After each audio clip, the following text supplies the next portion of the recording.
예, 할렐루야. 우리 저와 앞들 한번 인사하겠습니다. 오늘 또 주님이 잘해주십니다. 오늘 또 주님이 잘해주십니다. 날씨가 갑자기 추워졌지 않습니까? 그러시죠. 예. 오늘 누가복음 20장 1절부터 18절까지 말씀 우리가 함께 읽었습니다. 이 말씀을 보면 대제사장과 서기관들이 장로들과 함께 예수님에게 와서 질문을 합니다. 2절에 말하여 이르되 당신이 무슨 권위로 이런 일을 하는지 이 권위를 준 이가 누구인지 우리에게 말하라. 왜 이런 말을 하는가 하면 예수님이 지금 뭐 하고 있으니까 이런 질문을 하죠. 성전에 와서 가르치고 있으니까 이런 질문을 하는 겁니다. 성전에서 가르치면 안 되는가? 안 됩니다. 허락 없이 가르치면 안 된다는 거예요. 권위를 받아서 허락을 받아서 가르쳐야 되는데 그냥 와서 사람들을 막 가르치는데 사람들이 거기에 은혜를 받는 거죠. 예수님의 말씀에 아주 권세가 있는 겁니다. 그런데 이 일뿐만 아니라 또 어제 본문에 보면 예수님이 성전에 와가지고 지금 예루살렘에 입성한 뒤의 사건이거든요. 갈릴리에 늘 사역하시다가 이제 이스라엘 예루살렘으로 와서 성전을 가신 거예요. 예수님의 사역의 주무대는 북쪽에 있는 갈릴리입니다. 갈릴리에서 늘 제자들과 함께 거기서 말씀도 전하고 사역을 하다가 이제는 이제 십자가 지실 때가 다 되니까 예루살렘으로 들어오신 거예요. 예루살렘 성에 입성해서 성에 오니까 성전에 가시겠죠. 성전에 가보니까 장사하는 사람들이 성전에 쫙 깔려 있는 겁니다. 내 집은 만민이 기도하는 집이고 하나님 앞에 예배하는 집인데 장사치들이 성전에 깔려 있으니까 그걸 다 뒤집어 엎으셨죠. 근데 그 장사치들이 전부 다 누구에게 주머니 채워주는 장사입니까? 예, 제사장, 서기관들, 이 장로들, 이 지도자들의 주머니를 채워주는 그런 장사치들이 성전에 있으니까 그걸 다 뒤집어 엎었어요. 그러니까 교회 이스라엘의 종교 지도자들이 얼마나 예수님을 보기에 어떻게 저걸 잡나 싶었겠죠. 근데 지금은 또 말씀을 전하고 있으니까 꼬투리 잡으려고 찾아온 겁니다. 찾아와서 도대체 네가 무슨 권리로 여기서 말씀을 전하느냐 이렇게 질문을 한 거예요. 그랬더니 예수님께서 역으로 질문을 합니다. 4절 말씀에 요한의 세례가 하늘로 붙으냐 사람으로 붙으냐 그랬더니 5절에 그들이 서로 의논하죠. 만일 하늘로 붙어라 하면 어찌하여 그를 믿지 아니하였느냐.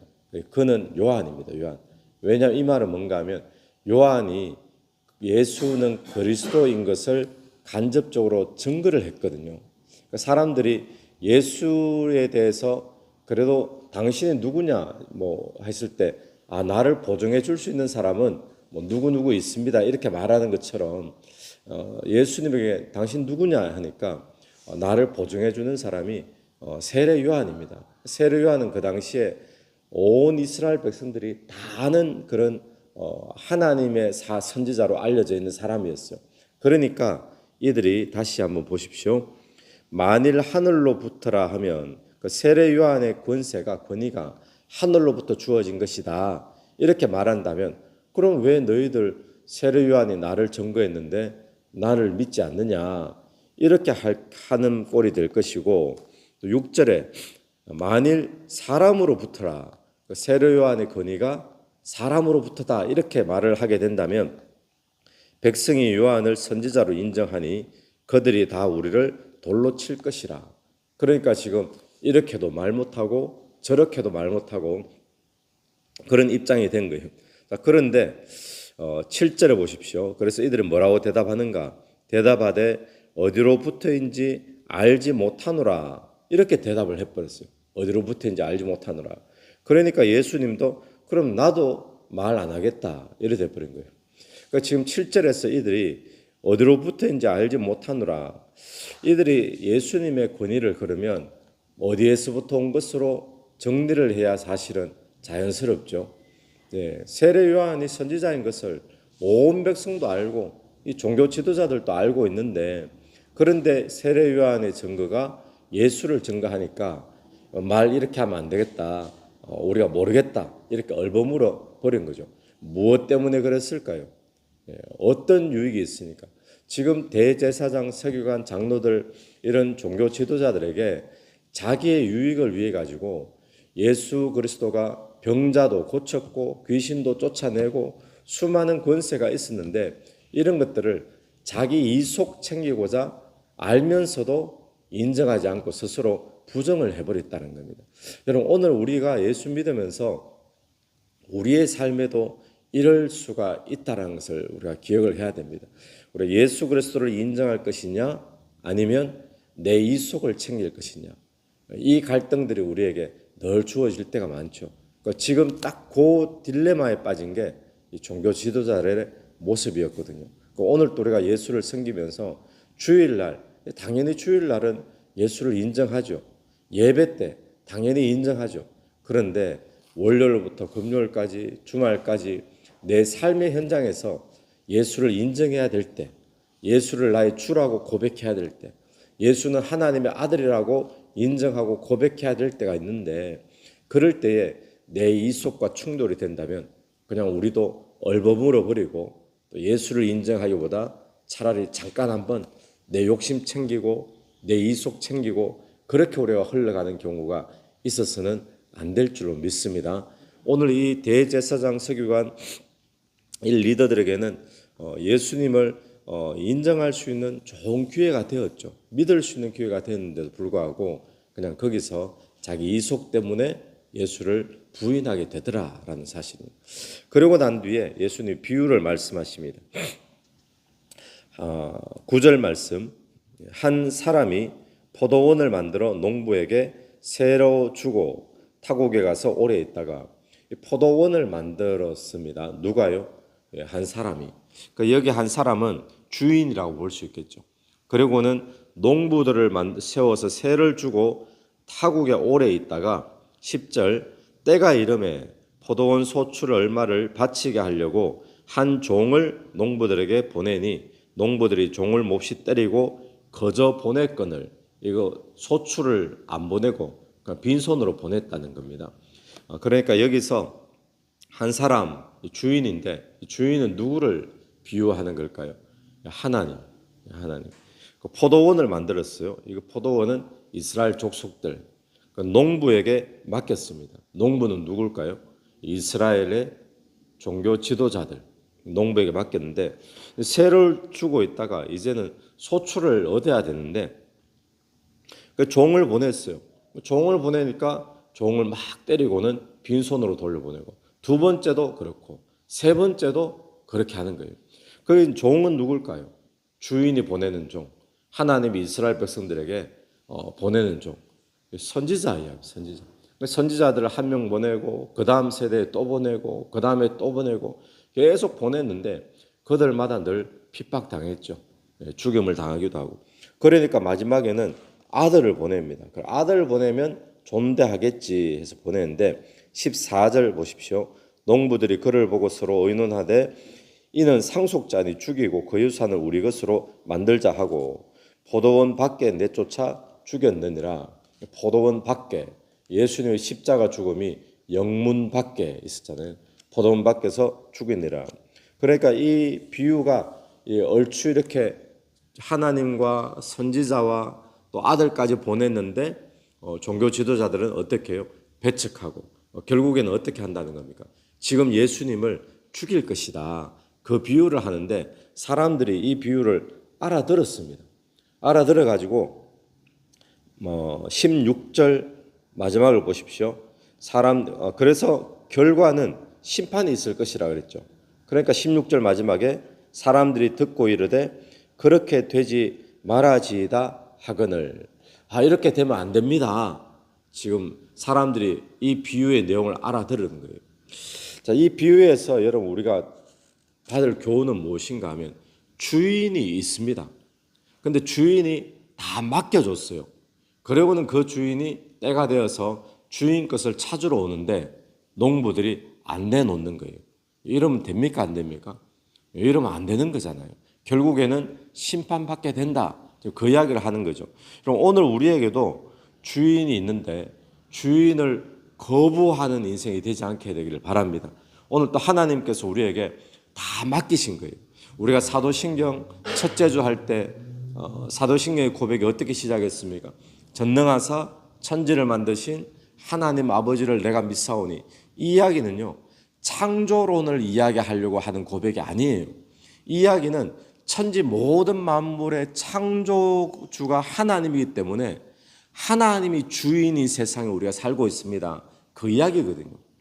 그러니까 이 신앙 고백의 첫 번째에서 제일 중요한 것은 하나님이 주인입니다. 내가 지금 밥 먹고 있는 이 밥도, 내가 숨 쉬고 있는 공기도, 내가 마시고 있는 물도 원래부터 있었던 것처럼 생각하고 있지만 하나님이 다 만들어 놓은, 원래 주인은 하나님인 건데 그걸 내가 먹고 있습니다. 우리 그런 의미인 거예요. 그 위에 내가 살고 있습니다. 오늘 우리가 살고 있는 모든 것들, 내가 누리고 있는 것들, 이거 전부 다 주인이 하나님입니다. 그리고는 나에게 때가 되면 주인의 것을 찾으러 오는데, 농부들은 어떻게 해요? 농부 당연히 주인의 것을 돌려줘야 되는데 입 싹 닫고 하나도 돌려주지 않고 다 죽여버리는 거예요. 그럼 오늘 농부 참 괘씸하네. 근데 이 괘씸한 것이 오늘 우리의 모습이라는 거예요. 오늘 또 하나님이 주인이고 하나님이 우리에게 다 맡기시는데, 때가 되어서 하나님이 열매를 찾으실 때 우리가 주인을 인정하지 않고 주인을 거부하고, 이거 다 내 건데, 내가 노력해서 땀 흘린 건데, 이게 농부의 모습이죠. 결국 그런 모습이 예수를 주인으로 인정하지 않는 이 주인의 아들을 죽여버렸잖아요. 오늘 또 예수를 주인으로 인정하지 않는 모습은 이 농부의 모습과 똑같은 모습이죠. 그래서 오늘 저와 여러분이 주인의 것을 주인께로 돌려드리는 그런 은혜가 있게 되기를 바랍니다. 하나님께서 나에게 맡겨놓으신 것, 하나님이 찾으실 때 기쁨으로 돌려드릴 수 있는, 그것이 하나님 앞에 영광 돌리는 거죠. 어떻게 영광이 됩니까? 하나님이 주인입니다라고 인정하는 것이 되는 거죠. 오늘 또 저와 여러분의 삶에 하나님이 주인됨을 인정하게 되기를 간절히 축원합니다. 그래서 이 이스라엘 지도자들은 예수를 죽이게 되는데, 이걸 다른 말로 뭐라고 표현했는가 하면, 거기에 17절 말씀 보십시오. 건축자들의 버린 돌.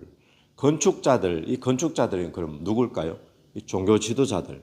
종교 지도자들이 버렸어요. 쓸데없다. 이것도 갖다 버려라. 그동안 계속 갖다 버린 거예요. 종들 오면 또 죽이고 했듯이 이 돌도 버리고 저 돌도 버리고, 그리고는 예수라는 돌도 하나님의 아들이라는 돌도 갖다 버려라. 건축자들의 버린 돌. 이거 아무것도 아니다. 쓸모없다. 그런데 그 돌이 알고 보니까 모퉁이 돌이 되는 거예요. 요즘 건축에는 그런 게 없지만 옛날에 우리 한옥을 짓거나 옛날 시대에 집을 지으면 제일 기준이 되는 돌이 모퉁이 돌이라고 하죠. 그 돌을 잘라야 된다 그러죠. 또 제일 판판하게 만만하게 생긴 돌, 그걸 놔야지 그 다음부터 쭉 이렇게 기둥도 세우고 세울 수 있다 그러죠. 그 모퉁이 돌이 되었다 그러면서 그 다음에 나오는 18절, 무릇 이 돌 위에 떨어지는 자는 깨어지고 이 돌이 사람 위에 떨어지면 그를 가루로 만들어 흩뜨리라 하시니라. 이 말은 뭡니까? 이 돌하고 누구든지 부딪히면, 충돌하면, 이 돌을 대적하면, 이 돌을 방해하면 이 돌이 깨지는 게 아니라 충돌하는 네가 깨진다, 이 말인 거예요. 누구든지 예수인한테 충돌하면, 예수를 반대하면 예수가 깨지는 게 아니라 반대하는 그 인생이 심판받게 되어진다는 거예요. 진리라는 것이 그렇습니다. 진리를 틀렸다 하면 누가 틀리게 될까요? 진리가 어떻게 틀려지겠습니까? 진리가 있는데 이 진리를 보고 너 틀렸다, 너 잘못됐다 그러면 이거 뭘 확인하는 꼴이 돼요? 그렇게 말하는 네가 잘못된 것을 확인하는 꼴이 되는 거죠. 왜? 진리니까. 딱 그 이야기입니다. 이 모퉁이 돌에 대해 가지고 대적하고 방해하고 충돌하고 갖다 부딪히면 결국에는 박살나는 것은 누구라고요? 그 충돌하는 사람. 그럼 무슨 이야기인가 하면 예수는 받아들여야 되지. 예수는 주인으로 영접해야 되고 예수는 받아들여야 되지. 거기에 대적하고 갖다 버리고 그럴 존재가 아니다라는 것을 이 구약에 나타난 말씀을 통해서 증가하고 있죠.